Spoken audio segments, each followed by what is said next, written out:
Welcome all of you. Today we are going to start poem An Elementary School Classroom in a Slum. It is composed by Stephen Spander. This poem resonates the poet's political views and bring forth the difficulties faced by the kids in slum. The poet Harold Spander was born in the year 1909 in England. He was the poet, novelist, essayist. His major stream of works is on the basis of social injustice and class struggle. About the poem, the poet, the poem "An Elementary School Classroom in a Slum" was the part of the God That Failed in 1949. It is a lyrical poem. It is about young children, the unpleasant lives of poor children in the slum, the importance of education, the significance of the role of teachers in students' life. Now we will go to the stanza 1. In stanza 1, poet explains the poor condition of the children. How are they looking and what was the condition of these children? Far, far from gusty waves, these children faces like rootless weeds, the hair torn around their polar. Far, far, far, far means dur, dur. From gusty waves, from say, gusty waves means strong waves, strong winds, strongness. These children faces, इन बच्चों के face strongness से बहुत दूर है, ऐसे दूर है जैसे कि लाइक रूटलेस वीड्स, जैसे कि बिना जड़ के खरपतवार होते हैं, बिना जड़ के अनवांटेड फ्लावर्स, अनवांटेड प्लांट्स होते हैं, तो उनसे उन जैसी ये इनके फेस लग रहे हैं. Gusty waves sudden rush of strong winds is full of energy and vigour. The face of the children are very far from being energetic as they should be. उन्हें एनर्जेटिक होना चाहिए, बच्चों के फेस को energetic होना चाहिए, active दिखना चाहिए, बट उनके फेस बहुत दूर है एनर्जी से. The hair torn round their pallor, और जो बाल हैं उनके पीले पीले फेस पर इधर उधर बिखरे पड़े हुए हैं. The tall girl with her weighed down head, और जो लड़की है a tall girl probably could be older for the class in which she is studying. Her head is hung down due to the burden of poverty. She is too poor, she is too big, that's why she was unable to bear the weight of her head. The paper seeming boy, next student was there. One boy, he is looking just like, he is too thin, just like a paper, and his eyes कैसी हैं? With red size, चूहे जैसी आंखें, कुछ ढूंढती हुई, किसी चीज को ढूंढती हुई. Greediness of food, greediness to achieve the food. The stunt, यहाँ पर ये जो पेपर सीमिंग बॉय है और रेड साइज है, इसमें पोएट ने मेटाफर यूज किया है. बॉय को पेपर से कंपेयर किया है और बॉय की आईज को रेड की आईज से कंपेयर किया है. That's why there is metaphor, and the red eyes is another metaphor to indicate the expression of his eyes is being greediness of food. And the stunted unlucky hair of twisted bone, और stunted means underdeveloped. एक बच्चा है जो underdeveloped है और unlucky है. Unfortunately, he got the twisted bone in heritage. उसको विरासत में twisted bone मिली है. Reciting a father's gnarly disease, his lesson from his desk. Reciting his lesson, वो अपना पाठ पढ़ रहा है, लेसन पढ़ रहा है, बुक को पढ़ रहा है, from his desk, अपनी डेस्क से ही, because he got the gnarly disease from his father and he was unable to walk there. He is weak there, and at the back of the dim class, और जो class है उसमें जो light है वो भी बहुत ही कम है, poorly lit है. And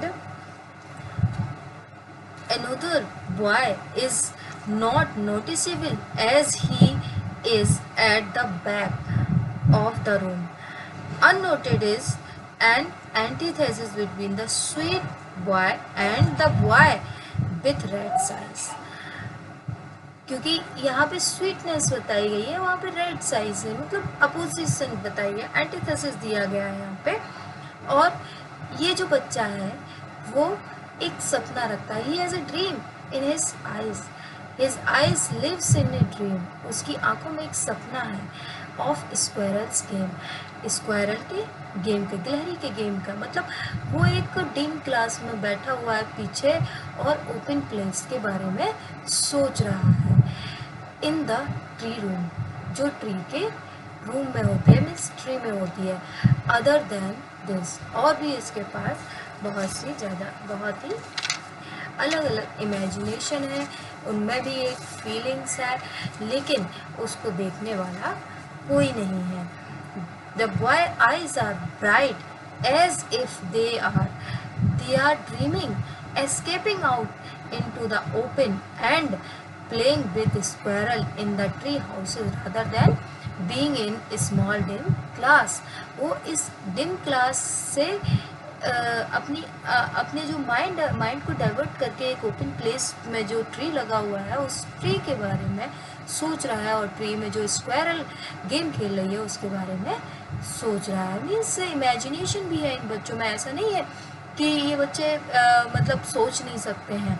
it shows that they have the imagination and they have the power of thinking, but because of some lackness they are unable to develop.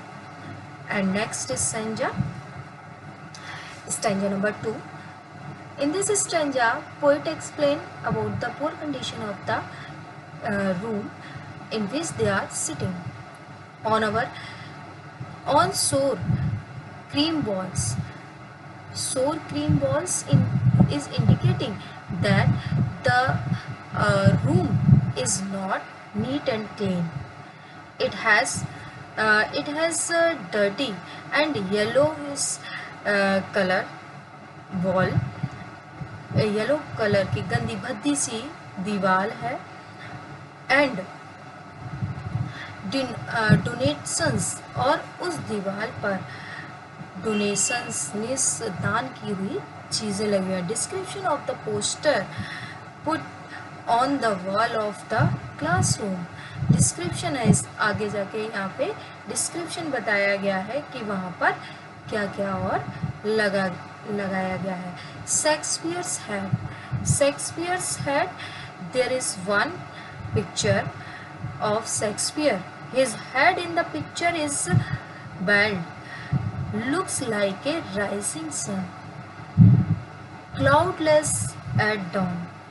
और cloudless at dawn shows that there is no any cloud, only there is clearness in the atmosphere.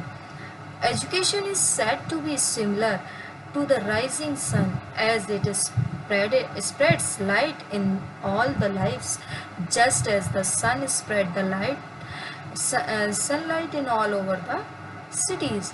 Means as a consider किया जा रहा है कि अगर हम इन pictures को, जैसे हम क्लाउडलेस डॉन पिक्चर्स को यहाँ पे लगाएंगे तो बच्चों के अंदर एजुकेशन आएगी, ज्ञान आएगा और उनके मन का जो अंधकार है वो चला जाएगा। और जैसे कि सनलाइट आती है और सिटीज से अंधेरा चला जाता है, ऐसे ही वो सोच रहे हैं कि ये सभी चीज़ों को लगाने से हम बच्चों में एजुकेशन डाल सकते हैं। civilized dome riding all cities, flowery terrace valley. He is considered to be the symbol of culture, education and intelligence all over the world. And next picture है किसकी? फ्लावरी ये ballad flowery terrace valley. The next poster is of terrace valley, full of churches and flowers, which symbolizes a beauty of nature, beauty of the beautiful creation of the nature, beautiful creation of the God in the world. Open-handed map, another awarding the word its word. Another दूसरा क्या है? दूसरा एक और map टंगा हुआ है वहाँ पर, और मैप क्या सिग्निफाई कर रहा है कि शेयरिंग द नॉलेज को शेयर कर रहा है। लेकिन इन बच्चों का जो संसार है, awarding the word it's word, ये अवॉर्ड कर रहा है, ये बता रहा है कि यही इनका संसार है। And yet for these children these Windows not this map, लेकिन ये नहीं शो कर पा रहा है कि ये विंडो, ये इन सब से निकल के जो यहाँ की जो विंडो है, यहाँ की जो रियलिटी है, वही इनकी विंडो है, ये मैप इनकी विंडो नहीं है। देयर वर्ड उनका संसार है। Where all their futures painted with fog, और जहाँ पर इनका जो फ्यूचर है, भविष्य है, वो अंधकार में बंद है। और in narrow street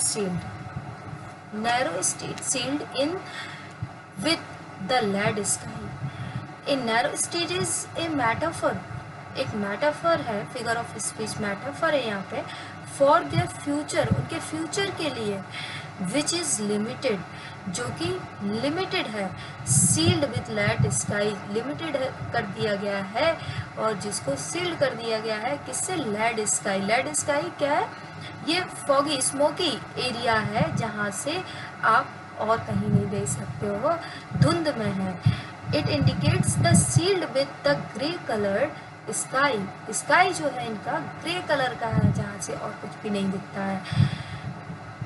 far from rivers, caves and stars of words, the children have a dark future. It shows, the lead sky is showing that the children have a dark future, as their options in life are limited and are covered with the dismay. इनका जो option है, उनके पास कोई option नहीं है, उनके पास limited area है, और लिमिटेड एरिया में ही उनको जाना है।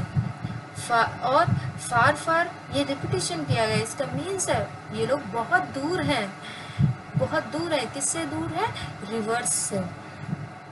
Children are very far away from the seaside से, रिवर्स से। और जो स्टार्स हैं, stars means that as stars shine in the dark sky, और जो डार्क स्काई है, अंधेरा स्काई है, संसार है, उसमें स्टार्स चमक रहे हैं। Similarly the light of knowledge could brighten this children's future, और जो स्टार्स हैं वो चमक रहे हैं, और ये शो कर रहे हैं, ये लाइट दे रहे हैं ज्ञान के, कि ये बच्चे कहीं इस ज्ञान से दूर हैं।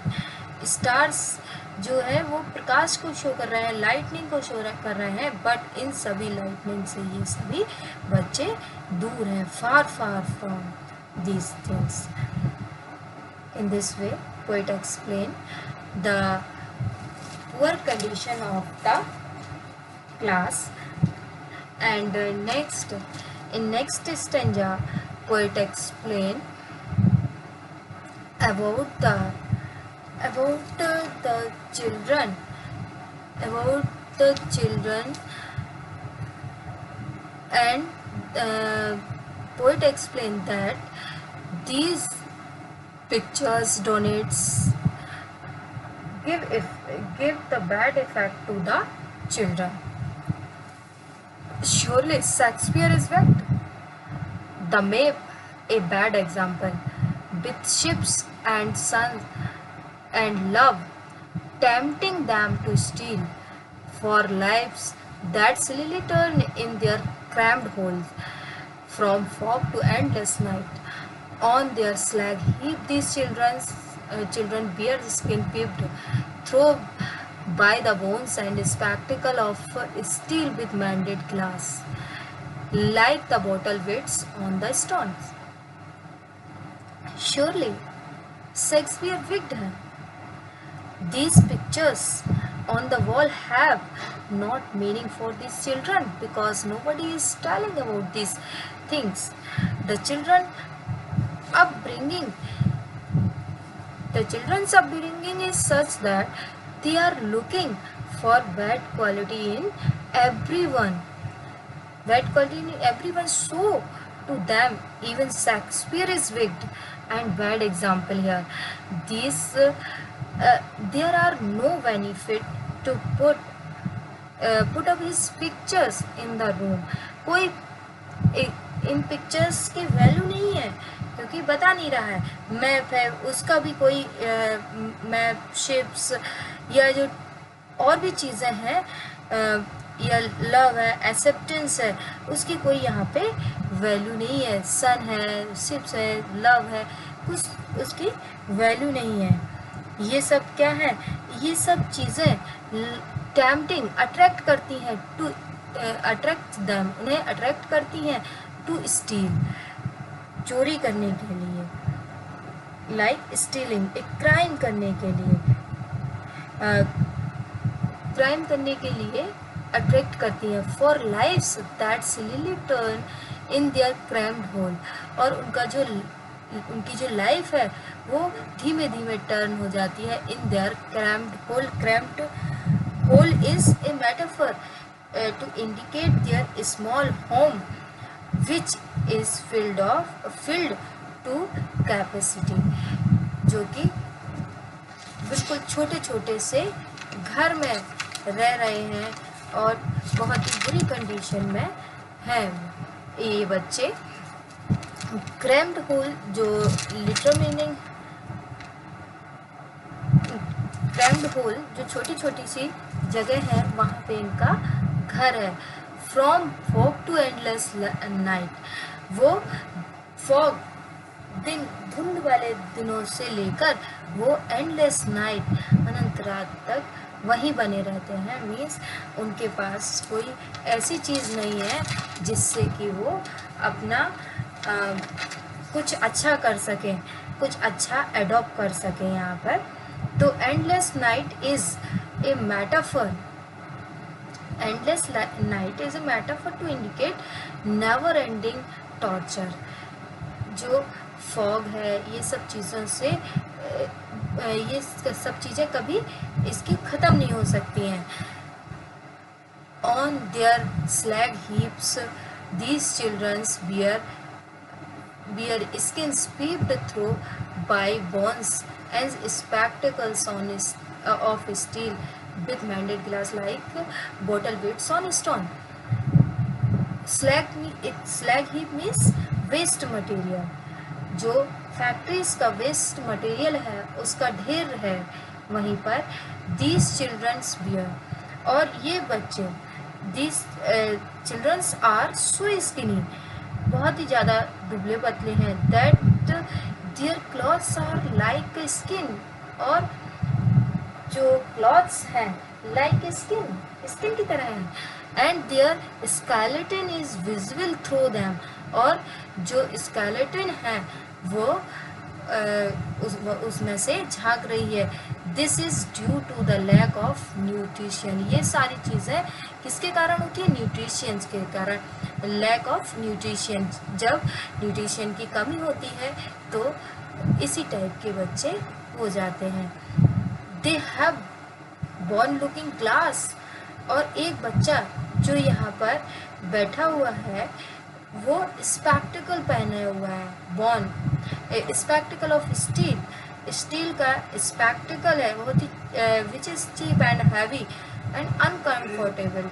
जो स्टील स्पेक्टिकल होता है तो वो चीप होता है, इसलिए वो पहने हुए हैं विद मैंडेड ग्लास, और उसका जो ग्लास है वो मरम्मत किया हुआ है। कैसे? और मरम्मत ऐसे किया हुआ है जैसे कि like bottle hits on stone, जैसे कोई बॉटल को स्टोन पर हिट कर दिया गया हो उस तरीके से ये हिट किया हुआ है। Like bottle hits on stone is a simile, because here there is like लिखा हुआ है, यहाँ पे सिमली है to describe the lenses in their spectacle के जो लेंसेज है उसको इंडिकेट करने के लिए बताया गया है, विच हैव बीन रिपेयर्ड, जिसको रिपेयर किया गया है। Similarly their dreams have also been broken by the harsh reality of their lives, और ये शो कर रहा है कि ये जो स्पेक्टिकल को रिपेयर यहाँ पे दिखाया गया है, ये शो करता है कि जो इनके सपने हैं वो टूट चुके हैं। किससे? रियलिटी ऑफ लाइफ, उनकी जो रियलिटी है जीवन की उससे वो बिल्कुल टूट चुके हैं। All their times and space are foggy slum, और ये जो लाइन है वो भी मेटाफर है, ये शो करती है कि उनकी जो लाइफ है वो अंधेरे में है, फॉगी स्लम है, बहुत ही ज़्यादा डार्कनेस में है, डर्टीनेस में है, विदाउट होप, और बिना होप के, बिना आशा के है। So blot their maps with slum as big as doom, और ब्लैमिश मीन्स ब्लैमिश, इसलिए blemish, so blemish their maps, their chance of escaping have been further reduced by building bigger slum. The students are in slum area and we have to, और ये इतने ज़्यादा मतलब इस area में हो चुके हैं और इतना बड़ा हो गया है इनका एरिया कि वो डूम, इनका जो फॉगी स्लम में ये जिसमें फंस गए हैं वो इतनी बड़ी हो गई है जैसे कि डूम होता है। डूम मीन्स प्रलय काल होता है या विनाश होता है, डिस्ट्रॉयनेस होती है, वो उसी की तरफ जा रहे हैं, डिस्ट्रॉयनेस की तरफ जा रहा है इनका ये फॉगी स्लम। जो वीक पॉइंट है, जो इनकी वीकनेसेस हैं वो विनाश की तरफ जा रही हैं। तो पोएट यहाँ पे नेक्स्ट स्टेंजा में गवर्नमेंट और इंस्पेक्टर और विजिटर की बात करते हैं।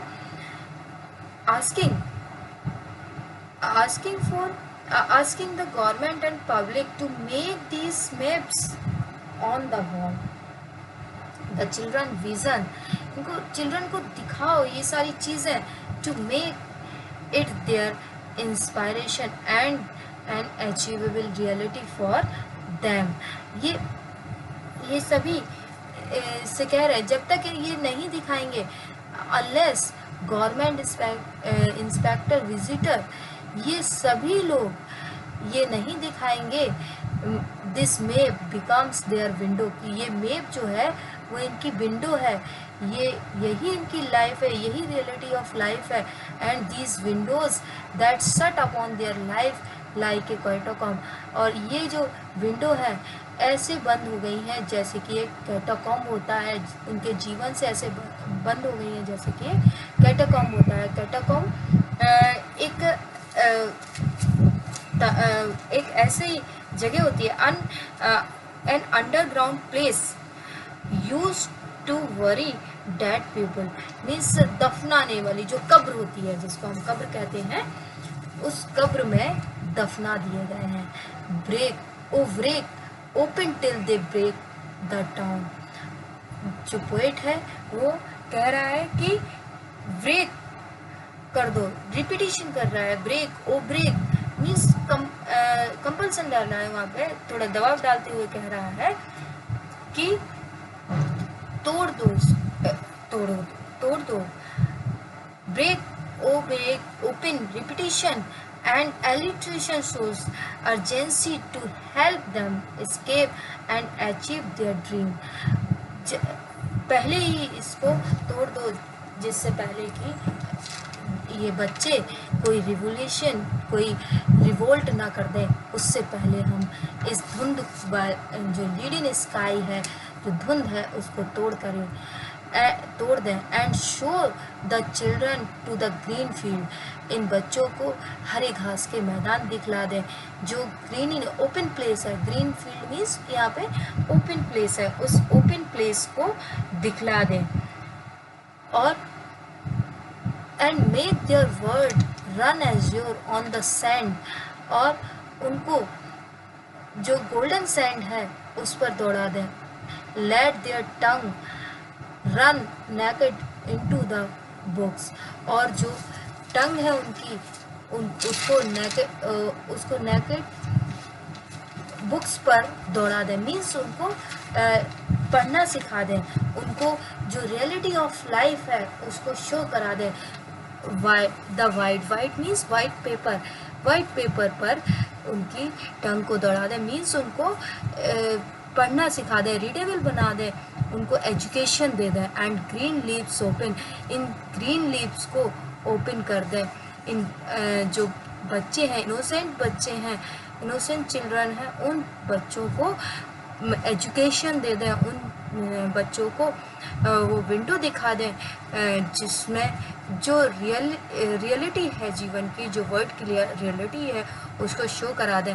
हिस्ट्री दियर्स, इतिहास वही बना पाते हैं whose language is the sun, जिनकी भाषा सूर्य होती है, मीन्स जो कुछ अच्छा करते हैं, कुछ ग्रेट वर्क करते हैं, उन्हीं से इतिहास लिखा जाता है। और जो अपने जीवन में कुछ ऐसा करते हैं जिससे कि दूसरे लोगों को कुछ ज्ञान मिलता है। Powerful last line, which means that the people who make history are the ones who speak, think, feel and enjoy the sun। means जो पावरफुल लाइन है उनका मीन्स ये है, जो लास्ट लाइन्स हैं एक बहुत ही अच्छी पावरफुल मीनिंगफुल लाइन है। उसमें ये बताया गया है कि हिस्ट्री वही पीपल बना पाते हैं जिनमें बोलने की शक्ति होती है, सोचने की होती है और फीलिंग्स होती हैं, जिनमें जो इंजॉय करते हैं लाइफ में, वही हिस्ट्री लिखते हैं। तो हमें इन बच्चों को ऐसा ही बनाना है और इनको समय रहते ही बनाना है। और by this poem poet explain that we will have to do the work to with those children who are unable to achieve their goal, who are unable to get success in their life. Thank you.